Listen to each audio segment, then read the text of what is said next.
It's almost here. The 2025 draft is almost here. We're just a few days away. That means it's time to go through my final mock draft, how I think it will go for every team in the NFL. And we're to the hometown team, the Carolina Panthers. They start at 8, and I have to emphasize this is not what I would do, but it's what I think they're going to do. Jalon Walker, edge rusher out of Georgia. The kid's not big enough, I don't think, to be a full-time edge rusher. He's too stiff to play linebacker full time. But I did have something said to me the other day about him that you're almost going to use him in kind of that Brian Branch role. Not that he's going to play corner or anything like that, but that he doesn't really have a position. He's just going to go all over the field depending on what you're asking him to do at the time. So he's going to play some linebacker. He's going to play some hand down edge. He'll play some hand up edge. And that made me like Walker a little bit better. I still think this is too high. I've also heard Jacksonville may end up taking him at 5, which would be the most Jacksonville Jaguar thing I've ever seen. But we get Jalon Walker here. That does add to the pass rush. Carolina really invested in the defense in the offseason. It's going to look completely those guys are going to have to wear name tags to minicamp just because nobody's going to know who anybody on that team is. Second pick, and this mock is 57 overall. TreVeyon Henderson, running back out of Ohio State. One of the weirdest things that I've seen in the pre-draft process, the Carolina Panthers had like 9 running backs in for top 30 visits. That tells me they're not content with Chuba Hubbard and Rico Dowdle, and I'm not going to say they're tapping out on Jonathan Brooks, but that feels like where we're at. That was a missed pick. He's on his second ACL in 2 years. So, I mean, look, I would not be doing this.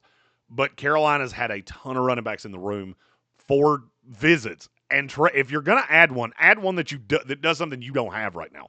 Because TreVeyon Henderson would be the best pass blocker on this team among the running backs by 5 miles. He would also be the best pass catcher of the running backs on this team by 5 miles. And he would be the fastest one on this team by 5 miles. So you add a more elusive back. That's something you really don't have. If you're going to add one, add where you don't already have a player at that position. So at 57, I go TreVeyon Henderson. You need an over-the-top deep threat to me. No better guy for a young slot receiver to learn from than Adam Thielen. We go Jalen Knoll, wide receiver out of Iowa State. One of the best kick returners in this class. Really good over the top. I want to say it was 43% of his targets were over 20 yards in the air, which is insane for a guy that's not any bigger than he is. He's only 5'9". But has elite speed. He's really shifty. He's really slippery out of the slot. And this would give you the guy that can actually beat you over the top because you don't actively have that with Liggett and Coker and Adam Thielen. Day 3, you got 6 picks, 2 of them in the 4th, 3 in the 5th, and a 7th. Quincy Riley, cornerback out of Louisville. He's built like a slot, but he has to play on the outside because he's just not very good against the run. If you go back a year, the 24 tape did very little for me. 23, this kid was really sticky in coverage. I almost think he was dealing with something injury-wise this past year, and that kept him from being as sticky in coverage. He is a thin dude, but track background, he didn't run as well as I expected him to, and I think that's going to hurt him and put him down here. But of that next tier of corners, he is my favorite once you get past the guys that I have low second, high third-round grades on. I have a 4th-round grade on Riley, and there are not a ton of corners in that 4th, 5th round range that I really like. So you get one here that I actually think could be a starter by the end of year 1 in Quincy Riley. Pick 114, Deion Walker, the nose tackle out of Kentucky. They've been all over this kid in the process. I don't mean to keep giving him to them, but they are the team that is the most invested in him. So it's really easy for me to just go, yeah, that's the one that makes the most sense. Tate, another one. Tate was not great last year, but if you go back a year, he almost plays like a 3-tech, even though he's 330-some-odd pounds. You're going to have to really teach him to have that bulldog mentality. Right now, he gets in the way, and that's about it. Much better pass rusher than he is run stopper right now. But there's just not many guys that move like that are that size. Carolina does need a nose tackle, and they've been all over Deion Walker. 3 5th-round picks. You can add a lot of talent here. Malachi Moore, Jordan Birch, and Shamar James from Florida. Malachi Moore has top 75 talent, unfortunately, he is. When you talk about character red flags, we should just start calling them Malachi Moores from now on. He is a really good over the top safety, but there are teams. I will bet you there are 25 teams in the league that don't even have him on the board because he is such a character red flag. He showed up at the Senior Bowl just to talk to teams, which I've never seen a guy do before. He was on the sideline. I saw him, and I've never seen a team. I've never seen a guy do that. So, and now just bear in mind, last year the guy that I said this about was Jermaine Burton, and he got arrested in his rookie year. So, just buyer beware with Moore. The talent is certainly there, and he feels a need for Carolina, but you are going to have to watch him like a hawk. Jordan Burch is built like a defensive tackle but plays edge. I think he's going to end up playing 5-tech in the league. It'll take him a year to learn that position, but he's a pretty good pass rusher.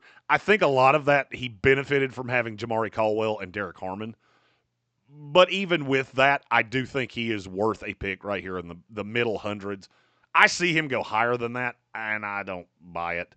The tape doesn't do a ton for me, but the flashes are there that if you coach him up in your system, you might be able to get something out of him. Then Shamar James out of Florida, they had him in for a top 30 visit. They've really liked him in the process. I am not as wild about him, but when you get into those later linebacker is the thinnest position in this class to me.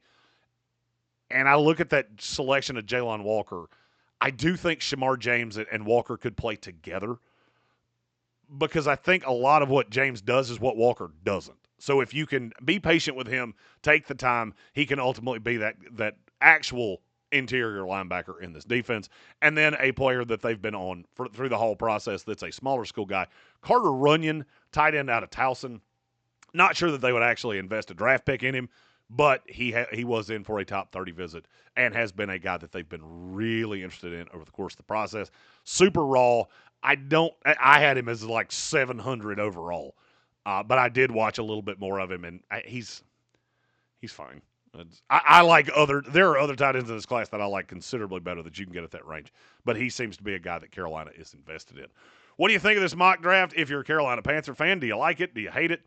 Throw that in the comments. If there's a player you want to talk about with Carolina, I will try to answer all of those before we get to Green Bay for the 2025 NFL Draft. And subscribe to the channel so you'll get alerts every time we're live. We will be doing a live Tuesday night, Wednesday at noon, Wednesday night. Then we'll do our ESPN radio show live at noon from Green Bay, and then we'll be live for every pick of the 2025 NFL Draft. Thursday and Friday on Radio Row, Saturday in the Bachelor Cave with all of us away from our wives for the weekend. Grilling meat, drinking beers, just doing fun day 3 draft stuff. It's all yours here in the Sportsocracy. I'm at ESPN Draft Nerd Jeremy Green of ESPN Radio Asheville, and this was a final 7-round mock draft for the Carolina Panthers.